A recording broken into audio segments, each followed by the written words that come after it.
Argentina. Entonces, de lo que se trataba era de trabajar con 4 biografías de profesores que eran considerados, que promovían la reflexión, la crítica y la innovación en su quehacer como docentes en la universidad. Dos profesores de la Universidad de Málaga y 2 profesores de la Universidad Nacional de Misiones. Como yo tenía esa beca postdoctoral, hice las entrevistas de los 2 profesores de la Universidad de Málaga. Uno de ellos es quien entrevisté en esta oportunidad que vamos a ver. Pero volviendo al criterio metodológico, hay una cuestión que tiene que ver con la construcción de las narrativas,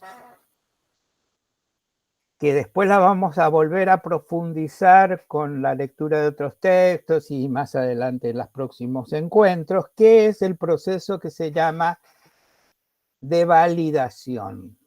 ¿Qué quiere decir esto? Que hay una primera instancia en la que el investigador dialoga con el agente de la investigación, como diría Pablo Cortés, o el otro sujeto, como podríamos decir nosotros habitualmente en nuestra manera de referirnos a esto. De esa entrevista se graba, esa entrevista después se le pasa al entrevistado y el entrevistado la tiene que leer y nos tiene que decir qué cosas él cambiaría, quitaría o agregaría. A ese proceso nosotros se lo denomina validación, es decir, es el sujeto que cuenta su vida, que nos cuenta parte de su vida, que nos va a confirmar, que nos va a ratificar o que va a rectificar alguna de esas cuestiones. Y ustedes pensarán, bueno, pero ¿cómo? Si la persona lo dijo, entonces es lo que la persona dijo. Bueno, pero a todos nos pasa que en el diálogo y en este revisar lo que decimos, a veces cambiamos de idea. Entonces vamos a ver, lo vamos a ir leyendo, no sé si alguno de ustedes tiene ganas de leer en voz alta, y si no, lo leo yo, pero para que no sea tan aburrido, estaría buenísimo que alguien lo lea en voz alta. ¿Querés que lea, Pablo? Dale, Julie, ¿cómo te va? ¿Todo bien? Bueno, docente. Entonces, copamos la dirección del colegio y bueno, somos capaces de ir embarcando al resto de maestros en esa historia de respira profundo, de crear una dinámica de relación del profesorado con el alumnado y de una práctica educativa diferente. Y son 5 años muy interesantes y es verdad que somos 4 solos, pero en el momento que tomás la dirección y que conseguís ilusionar a los compañeros que estaban allí y los que van llegando, pues somos capaces de montar un grupo bastante, si no homogéneo, bastante dispuesto a trabajar en esa línea. Me estás haciendo que risas.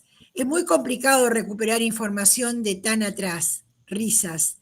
Y a eso nos disponemos. Respira profundo. Entrevistador. ¿Y qué tiene de particularidad? ¿Qué tiene de particular ese, fue muy arriba, ese colegio? Docente. ¡Puah!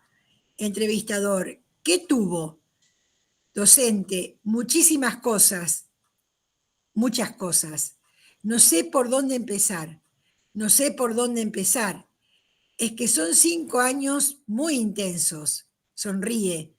¿Alguna publicación de aquella experiencia hay por algún sitio? Si te interesa, ya te la paso. Entrevistador. Ah, bueno, sí, claro. Docente. Ahí que contamos. Y posiblemente el relato de aquello que esté mucho mejor narrado, con mucho más detalle que ahora que yo traté de rememorarla. Respira profundo. La sensación es la que te acabo de describir. Es la oportunidad de acercar práctica educativa, ideas o teoría o ideología. Es un proceso continuo de reflexión sobre lo que hacemos y lo que nos gustaría hacer, y de fracasos continuos en aquello que ponías en funcionamiento, y sobre los fracasos, reconstrucción, rediseño de el espacio educativo que poníamos a disposición de nuestro alumnado, y vuelta a ver cuáles eran los problemas y vuelta a rediseñar en una dedicación casi total de la actividad en aquel momento, ¿no? Con muchísima ilusión, con muchísima ilusión. Además, yo lo recuerdo como una de mis mejores etapas, de las mejores etapas de mi vida. Me la pasé muy bien, me la pasé muy bien. Sigo teniendo contacto con mis alumnos de entonces, con los padres de los alumnos de entonces, con los conserjes de aquel centro. Bueno, esas son las sensaciones básicas. No sé si contarte cada una de las cosas que, en realidad, no sé, fueron muchísimas.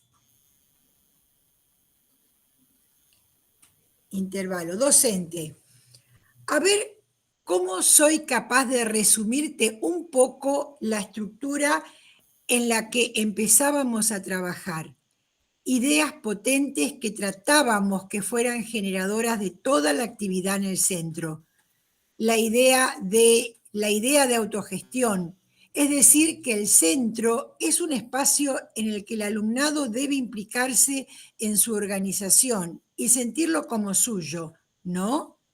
Que él decida cómo y de qué manera debe organizarse el centro, y sea el alumnado quien se sienta protagonista de todo lo que pasa allí y de todo lo que ocurre y por qué ocurre.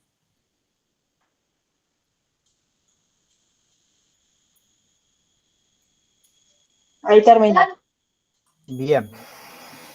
Bueno,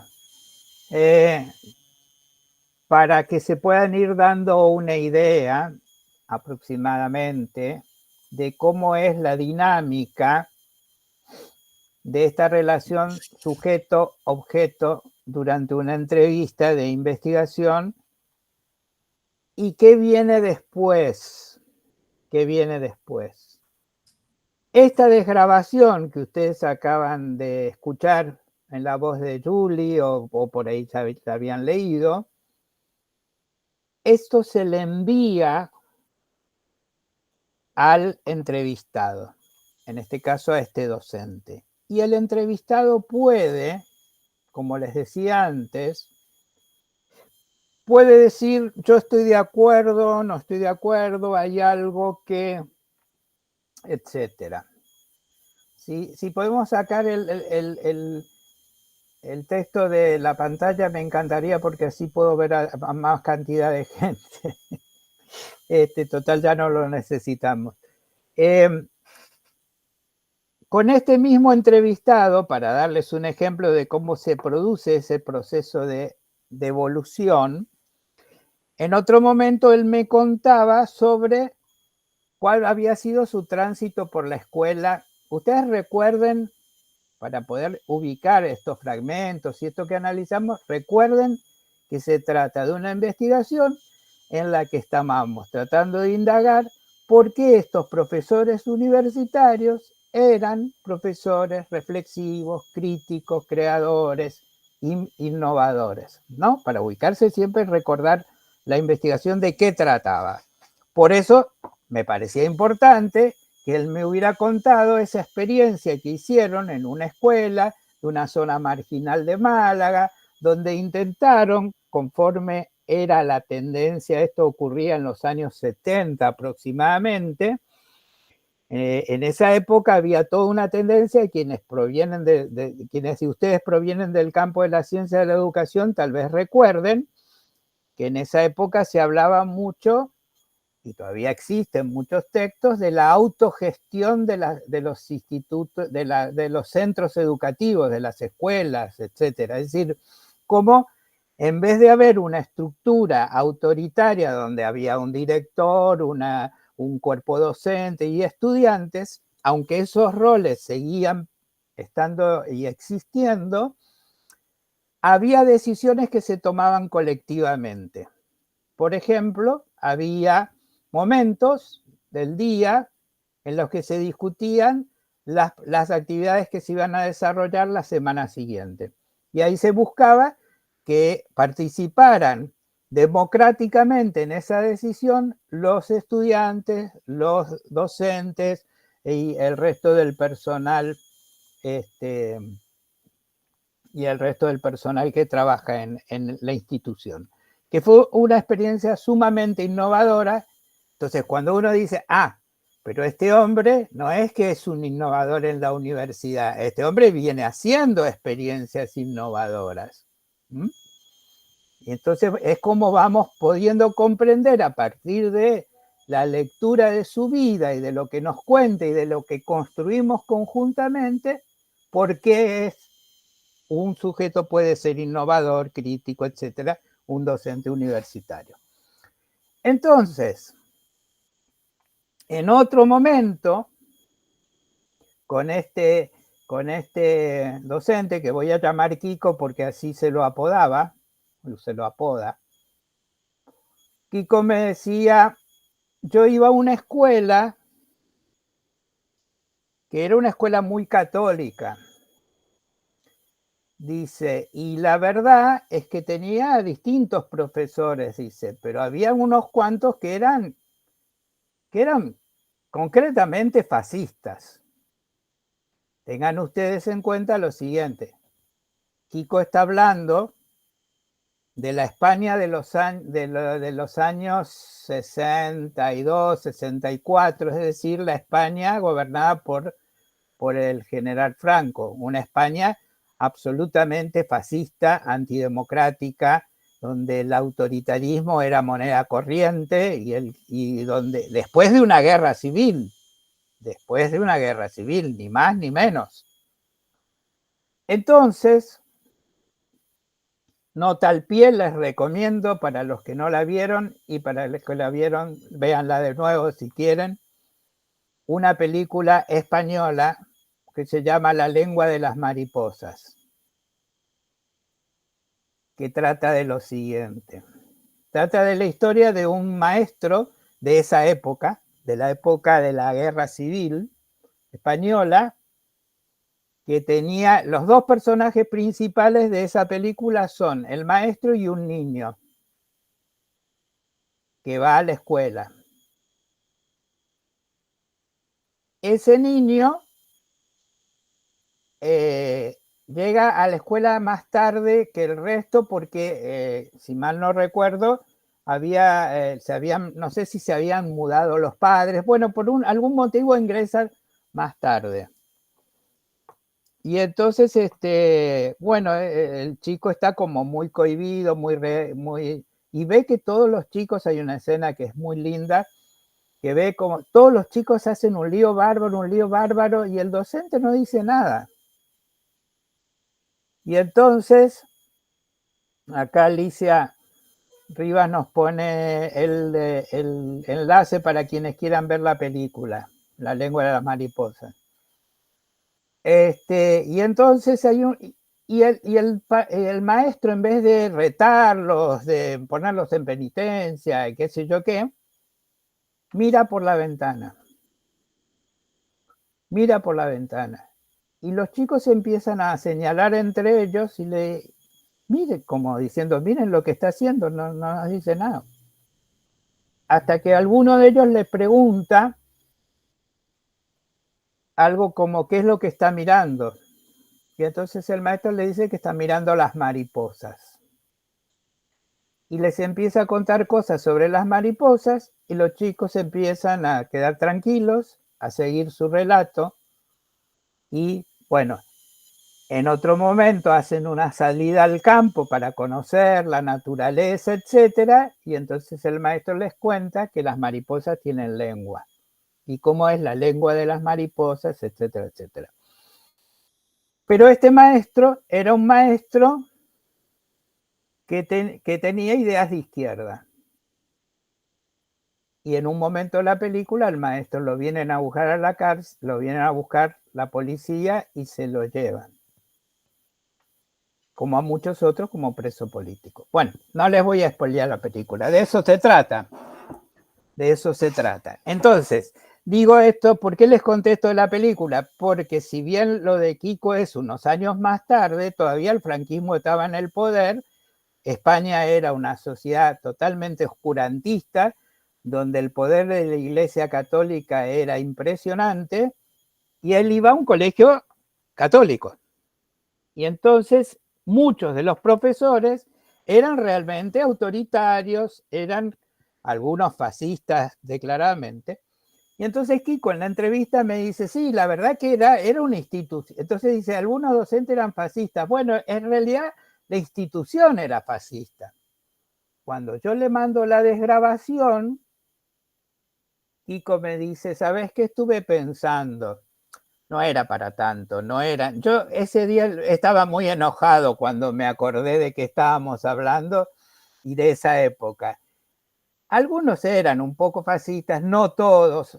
Entonces, ¿qué hicimos nosotros? ¿Qué hice yo como investigador en ese caso? Cambié lo que Kiko me dijo después porque él es lo que él quería que quedara.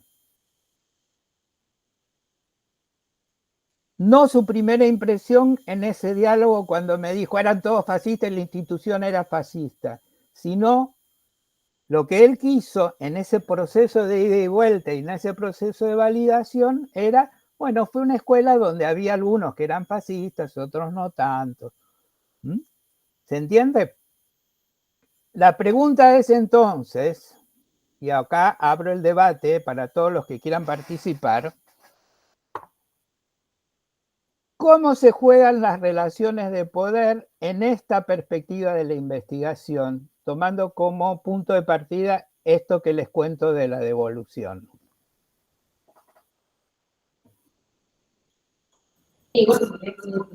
Profe, no. Matías. Sí, voy a hacer una pregunta nada, tal vez un poco ingenua. Cuando se hace el proceso de validación, cuando usted le da a Kiko la entrevista, digamos, y le muestra la entrevista y le dice qué le parece, y él cambia totalmente la entrevista. Se me surgen un montón de preguntas, digamos, en el sentido de, en el análisis en el posible análisis de los datos, se toman las dos entrevistas, se toma la que él decide, ¿qué se hace, digamos? ¿No? La que él decide, porque él es el dueño de sus palabras. Ah, bien. Entonces, si él decide cambiarlas, es su palabra. Sí, y cuando hay... Si yo no me intento imponer, entonces tengo que respetar su palabra. Sí, Silvana. No, que digo, también es cierto que en estos tiempos en que por ahí, no sé si están tan disponibles las personas y por ahí no quisieran volver a participar de un... ¿Sí? ¿Qué hacemos? ¿Se entiende lo que pregunto? Acá hay dos momentos muy importantes. El primer momento es lo que se llama el encuadre de trabajo. Cuando yo voy a trabajar con alguien, en el caso puntual este de Kiko, yo no tuve que hacer demasiado porque Kiko es un profesor universitario que también investiga desde una perspectiva parecida. No exactamente igual, pero parecida. Entonces no tenía que hacerle todo una... Pero si hubiera sido otra persona, ejemplo, ahora con un grupo que está dirigiendo Julie en la Facultad de Ciencias Forestales, estamos desarrollando una investigación sobre representaciones sociales acerca del conocimiento matemático de los estudiantes de ingeniería y su vinculación con las trayectorias estudiantiles. Entonces, ¿qué teníamos que hacer? Lo mismo que cualquier inicio de cualquiera de estos enfoques. Sentarnos con la persona, contarles qué es lo que queremos investigar, contarles qué va a suponer esto, que va a ser un proceso en el cual va a haber entrevistas que pueden durar más o menos una hora y media, a veces será más, a veces será menos, que después vamos a hacer la desgrabación, que se la vamos a mandar, que la van a leer, que nos van a decir que están de acuerdo, que no están de acuerdo, nos van a marcar que hay cosas en las que no están de acuerdo, etcétera, y que ese proceso puede llevarse a lo largo de un tiempo prolongado. ¿Cuánto tiempo? No lo sabemos, porque como bien dijo hace un rato Jorge, usó un concepto que yo lo quiero retomar, que es el de saturación. En la investigación cualitativa, a diferencia de la investigación cuantitativa, la extensión del proceso no la podemos establecer a priori. ¿Por qué? Porque en la investigación cuantitativa yo digo, bueno, voy a hacer una encuesta. Me va a llevar tanto tiempo diseñarla, después me va a llevar tanto tiempo implementarla, después me va a llevar tanto tiempo analizar los datos, después me va a llevar tanto tiempo hacer las conclusiones. Listo, ya está. 1 año, 18 años, 15 minutos, dependerá de la investigación, la profundidad, etcétera. Cuando se hace ahora, ustedes vieron, una de las formas de encuesta que vemos todos más diariamente son las políticas. Y a veces son 5 preguntas y a veces ellos ya las están hoy con herramientas muy sencillas como el cuestionario de Google, ya se pueden procesar las encuestas a medida que la gente las va contestando. Entonces los procesos son cortos y son rápidos. Por eso pueden decir, no sé, Milei dijo que va a vetar la ley de financiamiento universitario y 3 días después había encuestas que decían lo que pensaba la población discriminada por etapa, ¿cómo se llama? Por edades, determinada, diferenciada por sexo, etc. Bueno, eso es la investigación cuantitativa y entonces podemos planificarla. Es una planificación mucho más precisa. Si yo en la investigación cualitativa ya depende mucho, yo digo, bueno, yo voy a hacer una entrevista, me voy a basar en entrevistas, no en entrevistas de este tipo que estoy planteando todavía. Entrevistas semiestructuradas, con preguntas que yo ya preestablecidas. Sin embargo, en la investigación cualitativa está la cuestión como una posibilidad de decir, bueno, pero si sale un tema que yo no tenía previsto, ¿qué hago? Bueno, hago otra entrevista. O las preguntas que tenía pensadas agrego otras cosas. Entonces ya el proceso es más largo y no es predecible. Imagínense ustedes cuando trabajamos con la vida de uno. ¿Qué tenemos de ventaja? Que es uno solo. ¿Qué tenemos de desventaja? Que el proceso es largo. Entonces, si no es muy claro lo que la persona, lo que nosotros le transmitimos a la persona, es ese encuadre, pero a veces no alcanza con lo que nosotros le podemos decir. Porque por ahí yo le digo eso y la persona se imagina una cosa y cuando empieza a tener las entrevistas dice, no, esto es un plomazo, yo me borro. Bueno, ahí no se puede hacer investigación en contra de la voluntad de los sujetos con los que investigamos. Y bueno, ¿sabe qué? Conseguiste otro trabajo, ¿viste? O sea, busca otro entrevistado. Entonces siempre hay que tener como la posibilidad de decir, bueno, si no podamos bien por acá, vamos por este otro lado. O sea, ¿qué es lo que hicimos? ¿Querés contar, Julie, un poco cómo hicimos para ir trabajando con los Antes contesto una cosa, pues se me va a desaparecer de acá. Pregunta Hugo si las entrevistas son individuales o pueden ser grupales. Las entrevistas biográficas son individuales porque hablan de la vida de uno. A nosotros, en ese sentido, no nos interesa lo que otros puedan pensar de la vida de uno y de lo que el otro nos contesta. Y les voy a contar un caso y después vamos a lo que plantea Julie.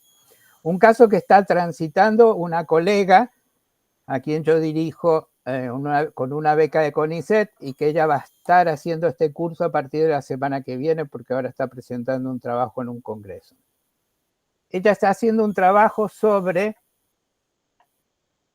egresados de la universidad con discapacidad y está entrevistando a una persona con una discapacidad intelectual que terminó su carrera universitaria. Pero cuando se va a vincular con esta persona, la que establece el vínculo con la investigadora, o pretende establecerlo, es su madre. Porque hay, en el campo de las personas con discapacidad especialmente, se da mucho en las personas con discapacidad intelectual, pero también en otras discapacidades, que se cree que porque una persona tiene una discapacidad, la persona no se puede expresar, no puede decir lo que piensa, no puede decir lo que siente. Hay un video, hubo una producción audiovisual que se hizo en Uruguay hace ya, no sé, como unos 15 años, creo yo, que se hablaba de las personas, era para sensibilizar a la población sobre las personas con discapacidad. Y entonces en un momento, una entrevistadora entrevista a un muchacho que está en una silla de ruedas. Y entonces la persona, el entrevistador, y esto lo filman porque querían hacer un producto audiovisual, no era una investigación, sino una producción audiovisual. La persona está en silla de ruedas, pero es una persona que no tiene grandes problemas para expresarse. Sí tiene una parálisis cerebral que le tiene algunas dificultades para expresarse y nada más, pero nada. Y entonces la persona empieza a hablar y detrás está la madre que lo lleva, pero es un adulto, es un joven, 15, 16 años. Con la silla de ruedas, y la que contesta la entrevista es la madre, y a quien le pregunta el periodista es a la madre, como si esa persona que está en la silla de ruedas con 16 años no pudiera expresarse lo que piensa y lo que siente. Y esa persona le dice en un momento, pero yo quiero decir, y se produce como un cimbronazo ahí, yo quiero decir, es decir, déjenme hablar a mí. Dentro de este curso van a tener clase, como los que estuvieron en la primera vez lo saben, con Lelia Yehue. Lelia es una colega que también hizo su investigación para su tesis de maestría con este enfoque, la de doctorado con el enfoque biográfico narrativo, y la hizo con chicos, estudiantes secundarios con discapacidad.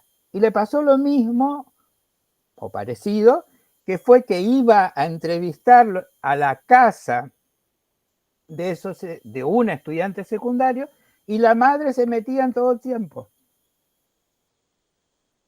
Bueno, retomando lo que dije respecto a la pregunta de Hugo, es la vida de cada uno, entonces no se puede hacer una entrevista colectiva.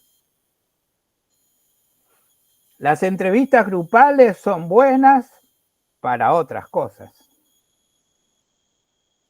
Para darles un ejemplo, con un equipo de investigación en la Facultad de Humanidades y Ciencias Sociales de la Universidad de Misiones hicimos un trabajo sobre percepciones de los niños acerca de la discapacidad. Y entonces entrevistábamos niños en en el aula, pero ahí sí eran entrevistas grupales. Entonces cada uno de ellos iba diciendo lo que le parecía, que si tenía un amigo, que era esto. Eran entrevistas con un guión, no era una entrevista biográfico-narrativa, era un trabajo de investigación grupal o parecida, porque hay una diferencia, pero no me voy a meter en ese tema porque ya estaríamos hablando de otra línea de investigación. Serían los grupos de discusión, no los grupos focales, que no es lo mismo. Pero bueno, después si a alguno le interesa eso, me lo pone en el chat, no en el chat, me lo pone en el foro, que lo vamos a abrir para la próxima, y yo le digo dónde pueden encontrar la diferencia entre un grupo de discusión y un grupo focal. Que muchos creen que es lo mismo y en realidad no es lo mismo. Pero Pablo, si por ejemplo uno quisiera, según los objetivos de investigación, también tomar entrevistas biográficas y además complementar con grupos de no, ahí ya estaría. Sí, se puede. ¿Sí? Sí. ¿Sería enfoque biográfico igual? Digo, eso. A ver, podemos apelar en una investigación, y alguien puso algo en el chat al respecto, podemos hacer lo que metodológicamente se llama triangulación. Entonces podemos triangular método biográfico con grupos focales. Podemos triangular método biográfico con análisis de documentos. Podemos triangular entrevistas individuales, no entrevistas biográficas, sino una sola entrevista a distintas personas. Pero ¿qué estamos haciendo? Estamos triangulando métodos. ¿Qué quiere decir triangular? Quiere decir que abordamos el mismo objeto, entiéndase objeto en el sentido clásico, pero a lo que nosotros llamamos sujeto de la investigación, y lo miramos de distintas maneras. Es como que si yo dijera, a ver, voy a usar un término muy, muy biológico, muy de la salud. Es como si yo usara el termómetro u otro elemento para ver qué temperatura tiene un sujeto y después digo, bueno, mira, usé apliqué el termómetro anal y me dio este resultado. Le puse la cintita esa que dice qué temperatura tiene, que se usa con los niños chiquitos para hacerlo rápidamente, y después miro, a ver, y comparo. Bueno, siempre un tipo de medición tiene más margen, menos margen de error. Yo puedo usar distintas técnicas y herramientas para investigar. Entonces, yo puedo, como te decía Silvana, yo puedo plantear mi investigación con un enfoque biográfico narrativo y con un enfoque de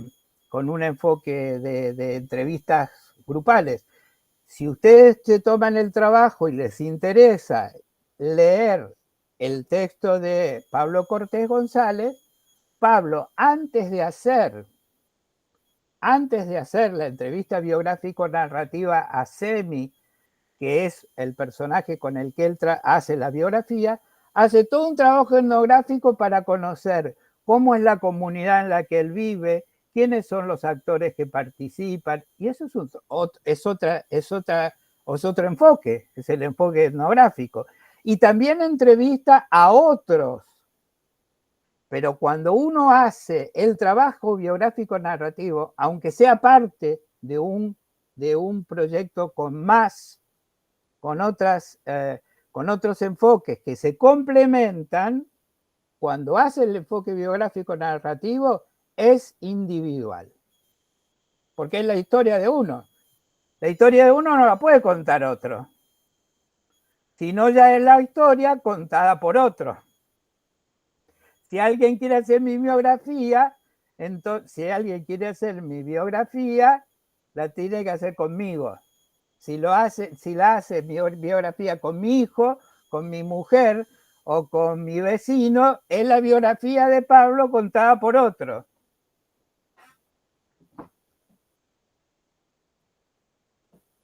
¿Se entiende la diferencia? Lo cual, vuelvo a insistir, no quiere decir que yo no pueda al mismo tiempo triangular y decir, bueno, yo voy a hacer entrevistas grupales y también entrevistas individuales y también una entrevista biográfica a una persona. Son distintos enfoques de la investigación, son distintas propuestas metodológicas que las puedo triangular. Pero, a ver, cuando se hace una entrevista, es una entrevista. Cuando se hace una entrevista, se hace un proceso biográfico narrativo, es eso. Cuando se hace una encuesta, es una encuesta. Cuando se toma la presión con un aparatito es una cosa. Cuando se toma con el dedo y se cuentan las pulsaciones es otra. Y cada cual se hace con su técnica puntual.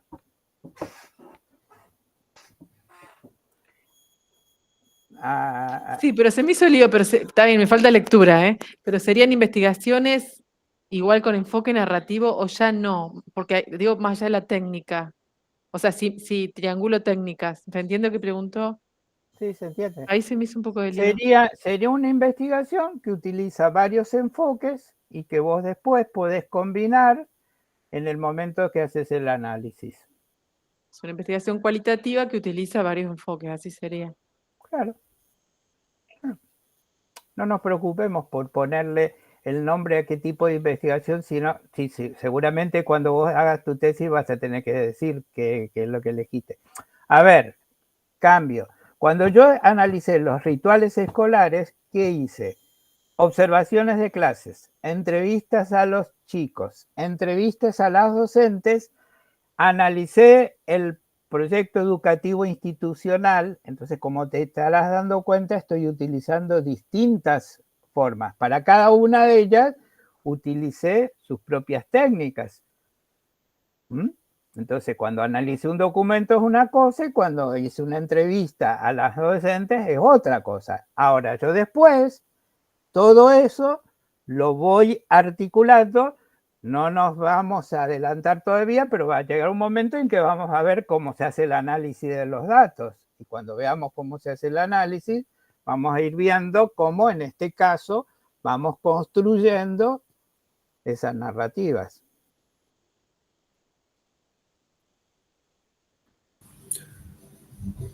Creo que hay como o me pasa a mí que pienso que hay como una manera, digamos, buscando la manera de investigar correctamente, ¿no? Como un método, si fuera el único posible, y entonces, ¿cuál es el método de la investigación narrativa? Como si fuera uno, y parece que tenemos que cambiar el chip o el cassette para... Mira, yo te voy a decir, porque muchos de ustedes están haciendo sus tesis, y algunos otros están haciendo investigaciones que, como todos sabemos, después llevamos por ahí a un congreso, presentamos un escrito, queremos publicar, etc. Y a veces hay evaluadores que hacen lecturas más ortodoxas y dicen, a mí me tienen que decir cuál es el método, cómo lo va a usar, etc.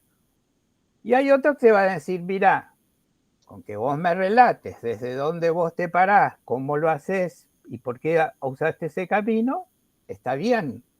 Y si el método no es puro, bueno, no importa, justificarme por qué no.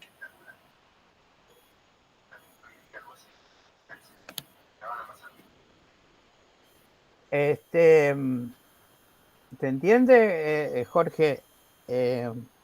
Yo creo que no nos tiene que preocupar tanto que si aplicamos el método del modo más ortodoxo, lo que sí tenemos que tener claro es que cada método tiene sus características. Y que si yo, en vez de hacer esto, hago esto otro, y bueno, hago esto otro. Listo. Sí, se entiende claramente. Bien. Pero sí, a veces, para mí, bueno, yo quizás porque para mí, de hecho, no es por nada que estoy desarrollando este curso que tiene, fuertemente es un curso metodológico. Entonces a mí me interesa cuando evalúo una tesis ver cuál es la metodología, cómo se llegó, por qué se trabajó. Pero tampoco pienso que es lo único y lo más importante. También después está qué lectura se hace, cómo se hace, cuáles son las conclusiones, cuáles fueron las fuentes. Entonces, una investigación tiene todos esos elementos y esos componentes. Bueno, con esto, si no quieren ir haciendo alguna otra pregunta, voy a retomar algunas cuestiones que tienen que ver con el cómo seguimos trabajando. Y esto tiene que ver con lo siguiente, ¿no es cierto? Para el próximo encuentro, que va a ser dentro de 2 semanas, porque el viernes próximo es 15 y es feriado largo, van a tener mucho tiempo para leer, mucho tiempo para retomar lo que no pudieron leer y demás, y van a trabajar con la ficha número 3, con la guía número 3, perdón, y la guía número 3, se la voy a abrir, dice... ¿El viernes es feriado, mamá? ¿Cómo? ¿El viernes también es feriado? El viernes es feriado largo, sí, Anita. Y acá me están diciendo que no tenemos la plaza. Marisa, si podés cerrar el micrófono y hablar todo lo que quieras con la persona que estás hablando, bárbaro. Pero sí, no hay el próximo viernes no tenemos encuentro, ¿sí? Porque es feriado. Entonces, vuelvo. La guía número 3 dice, para el viernes que viene van a trabajar, la guía número 3 y la guía número 4. La 3 dice, es una lectura de un texto de Daniel Berthaud sobre enfoque biográfico narrativo, su validez metodológica y sus potencialidades. Es un texto, es un texto de orden teórico.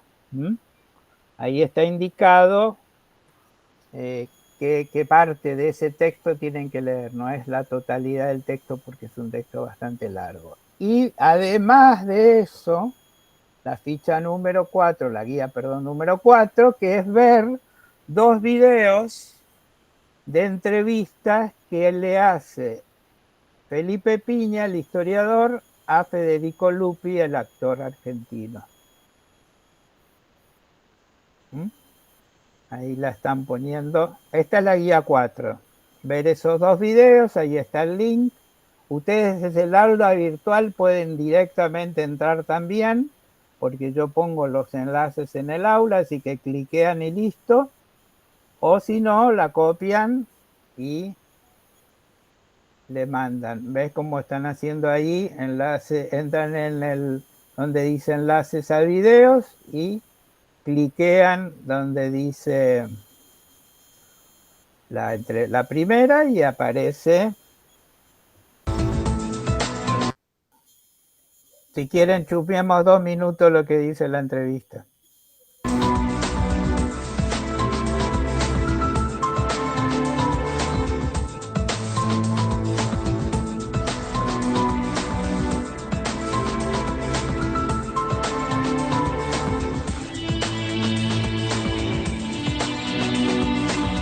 Bueno, esta es la presentación, ¿no?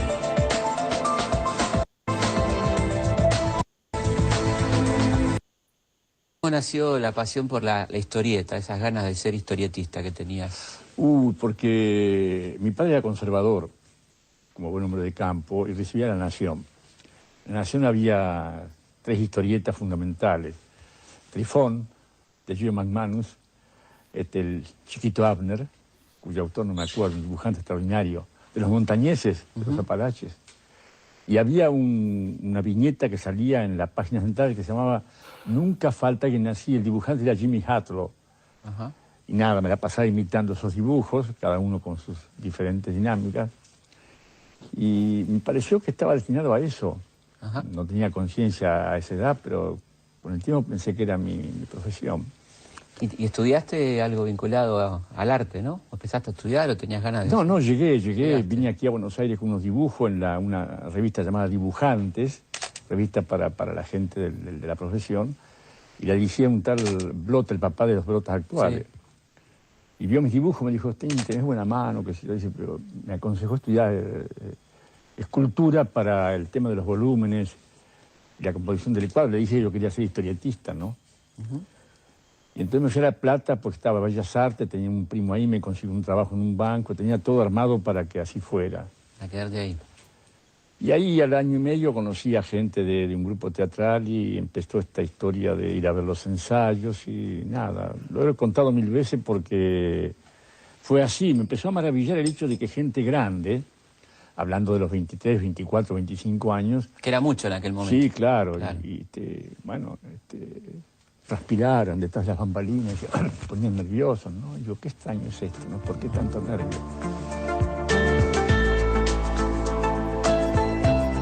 Bueno, suspendemos acá porque lo van a ver para la próxima, pero por lo menos le vamos generando la... Bueno, hay 2 fragmentos de esta entrevista a Federico Lupi y ustedes van a ver al mismo tiempo 2 cosas, o por lo menos eso es... bueno, acá Hugo dice, lo más difícil es esta habilidad de la entrevista, sí, es un poco lo que decíamos antes.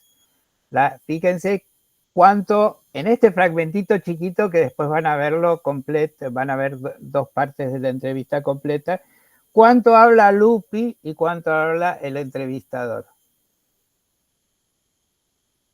Y cómo él va colocando pequeñas intervenciones, pequeños comentarios que hacen que se vuelva a disparar reflexiones acerca de la vida de Lupi, ¿no? En este caso, un actor que es bien interesante, por eso me pareció interesante elegirlo, porque Lupi fue un gran actor, pero fue también alguien que se vinculó con la política, alguien que se vinculó con lo sindical, alguien que tuvo que padecer el exilio.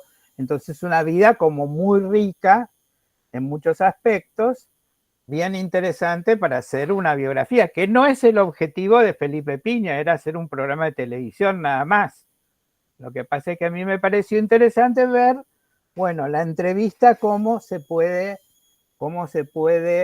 poner en acto y cómo se la puede aprovechar. Entonces, para la próxima, dentro de 2 semanas, estaría bueno lo siguiente: que todos los que puedan hagan una revisión de los textos que ya vinimos trabajando y que están indicados en la guía 1 y 2, que lean el texto de Berthold de la guía número 3 y vean los videos de la guía número 4. Estaría buenísimo que hagan todo eso para dentro de 2 semanas.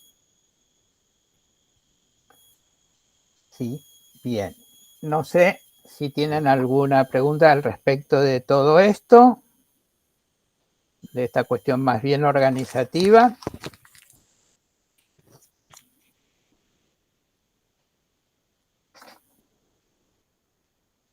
Carmen. Sí, bueno, a mí me quedaron 2 preguntas de la lectura, en realidad, que mandaron. Una era la relación, decía, o la diferencia entre interacción versus interpretación. Y en este caso yo me pregunto, en la otra lectura hablaba del estudio en caso y del estudio de caso. Las biografías, ¿qué son? Estudios de caso, estudios en caso, y en qué momento se haría la interpretación, o si se hace o no se hace interpretación en las narrativas, sino solamente se escribe la biografía, digamos, y en qué momento se relaciona con, qué sé yo, con la teoría, o si no se relaciona con teoría. Ahí me quedé yo la duda. Bueno, tenemos más o menos unas 4 horas para contestar la pregunta de Carmen. o las preguntas, pero vamos a tratar de contestar alguna que otra. Y lo otro seguiremos charlando. En primer lugar, bueno, no voy a seguir el orden de que lo planteó Carmen, sino el que me parece más interesante. Por supuesto que no se trata solamente de hacer una biografía y contar lo que el sujeto nos cuenta y compartirlo y elaborarlo, sino que esto está vinculado. El investigador tiene además un bagaje teórico que lo fue tomando a partir de su propia formación y lo seguirá profundizando y lo seguirá tomando para poder analizar e interpretar esa producción. Entonces, si el investigador investiga, no sé, las cuestiones de cómo inciden, qué sé yo, las políticas sociales respecto de las disidencias sexogenéricas, y bueno, habrá estudiado, se habrá formado, habrá tomado seminarios sobre el tema, habrá participado en cursos, así ya tiene un bagaje cultural respecto a eso, por cuanto no llega a ese momento del diálogo con quien dialoga desprovisto de teorías, ni de marcos, ni de referencias. Pero además, después, cuando trabaja con ese sujeto, también le va a ir viendo cómo articular en la conversación cosas como, por ejemplo, estas, ¿no? Que uno las tiene o que las... A ver, incluso, a ver, por ejemplo, yo puedo estar haciendo... Voy a tomar el caso de Kiko de nuevo y de ese conjunto de entrevistas.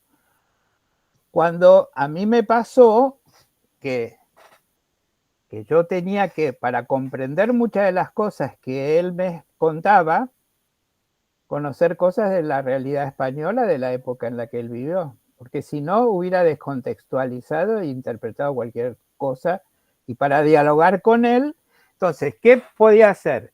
A veces preguntarle simplemente, a ver, pero Kiko, ¿por qué vos te referís a tal cosa si en realidad, bueno, o yo no sé, explícame vos qué pasó para un contexto, pero en algún momento yo puedo decir, conociendo yo la mirada que yo pueda tener, bueno, ¿cómo fue aquel proceso? Y si yo no conozco cómo fue aquel proceso de la España franquista, y me voy a leer, o me veo una película, o lo que sea. Quiero decir, son las distintas herramientas teóricas que me pueden ser útiles para construir con ese sujeto, en este caso Kiko, su biografía. El otro entrevistado, con el cual hago también una biografía, otro profesor de la Universidad de Málaga, me contaba, por ejemplo, cómo había una actividad que hacían todos los viernes en la familia de él, que era que el padre, en esa época, tenían cuando él era pequeño, tenía un proyector de cine, que hoy lo reemplazaríamos por toda la tecnología. Tenía un proyector de cine y pasaban una película los viernes a la noche, y después debatían. Y estaba varios de sus hermanos, por una familia numerosa, y hermanas con sus padres, su madre, los novios, las novias, así que eran como 10, 12 que debatían. Y ustedes dirán, ¿y qué importa todo eso? Es la vida de él. No, resulta de que él, en sus clases, implementaba muchas de estas cosas. Es decir, buscaba que sus alumnos pudieran participar, debatir, a partir de sesiones, por ejemplo, de ver películas o de discutir películas. Ahora, eso es el relato, eso es el análisis, el relato y después la narrativa. Ahora, yo como investigador que quiere investigar y conocer y producir conocimiento acerca de por qué ciertos docentes universitarios son creativos, producen, empezaré a echarle mano a mis lecturas sobre qué quiere decir ser innovador, qué quiere decir ser creativo, qué quiere decir todo lo que se ponga en juego ahí. Entonces, no es que yo, bueno, lo que pasa es que, Carmen, el camino es distinto. Cuando el otro día hacíamos referencia a ese texto de Sirven, de los distintos momentos de la investigación y las decisiones que se van tomando, si la investigación es más de carácter cuantitativo, la lógica es hipotético-deductiva, es decir, yo digo, antes de nada, digo, esto es así y va y se comporta de este modo. Y después lo que tengo que buscar son datos que corroboren o no corroboren esa hipótesis. El trabajo cualitativo, más allá de las diferencias entre si es biográfico, si es interpretativo, si es etnográfico, es al revés. Parte de lo empírico para hacer una interpretación y una lectura. Pero no es que yo no tengo herramientas teóricas, no es que yo digo, ay, bueno, voy a mirar por qué la gente corre en la playa. Y digo, ay, qué lindo, corre en la playa. Y bueno, y después, o sea, eso lo puedo hacer como turista, pero si yo voy a investigar, lo que quiero saber es por qué eso ocurre, quiénes lo hacen, en qué momentos. Y ya empiezo a apelar y a echarle mano a la teoría. El estudiar un caso, que es lo que la diferencia que marca que yo incluyo una frase de una investigadora mexicana, estudiar un caso es estudiar ese caso nada más. Estudiar en caso quiere decir que a partir del caso yo pueda empezar a elaborar mayores generalizaciones. Entonces yo puedo decir, fui a la escuela a estudiar los rituales escolares. Lo hice en 2 escuelas, en tal año y con tales características, una urbana, otra rural, una así, otra así. ¿Puedo yo afirmar que todas las conclusiones que yo saque sobre ese trabajo son aplicables universalmente? No, pero pueden ser transferibles, que es lo que llaman algunos autores, diferencian entre universalizar y transferir. Dice, transferibilidad quiere decir que a situaciones similares, esa interpretación que yo hice en tal contexto pueda ser similar, no idéntica, a la otra. Eso es un poco la diferencia. Cuando yo estudio un caso, estudio el caso en sí mismo, pero cuando yo estudio en casos, quiere decir que los casos son los que me permiten después transferir esos conocimientos. Entonces yo digo, a ver, los grupos, hay una investigación que yo estuve dirigiendo la beca hace muy poco, que era sobre la discapacidad en pueblos indígenas. Cómo percibían la discapacidad los pueblos indígenas.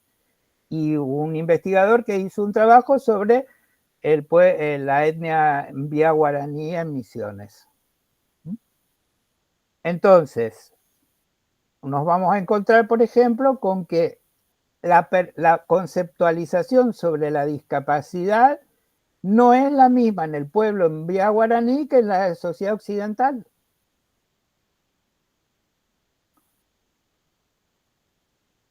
Ahora, esa concepción que tienen los vía guaraníes sobre la discapacidad, ¿es transferible a todas las demás poblaciones indígenas del país, de América Latina? No, pero hay cosas que sí.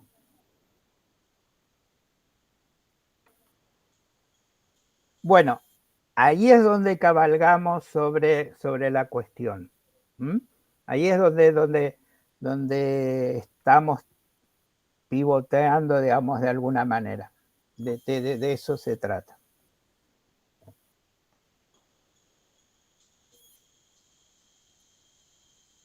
Bueno.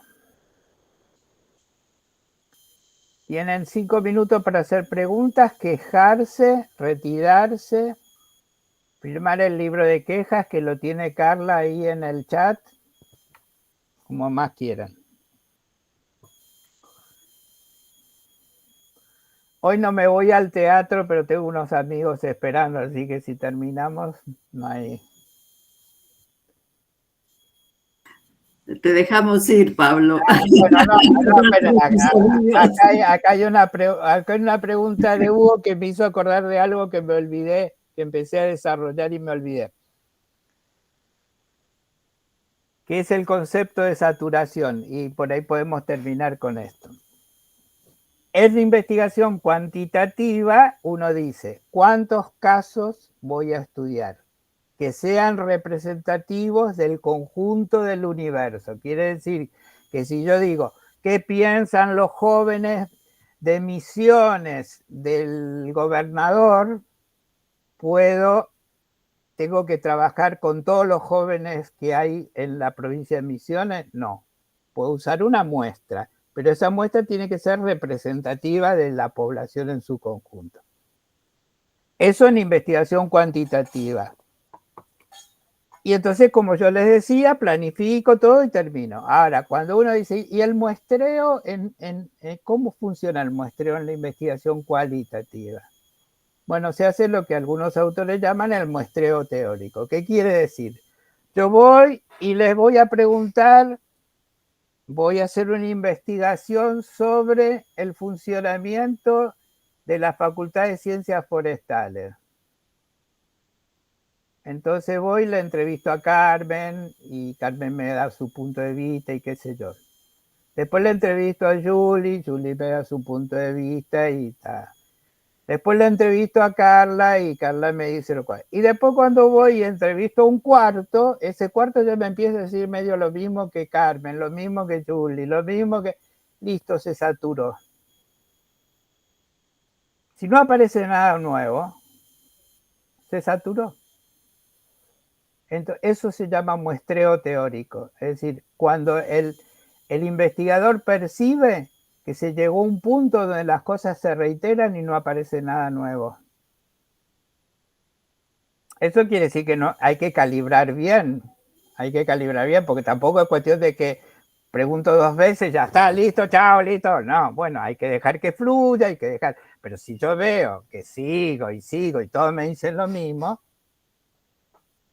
entonces, bueno, saturó, se acabó y ahora me pongo a interpretar los datos, que sería el próximo camino, el próximo paso, el próximo momento. Bueno, creo que saturaron las preguntas, habiendo saturado todo y siendo viernes a las 20:52. Ya es momento de que cada uno tome su camino. Nos volvemos a encontrar entonces el viernes 22 a las 18 horas. Pásenla lindo, disfruten del fin de semana largo, pongan la hamaca paraguaya y lean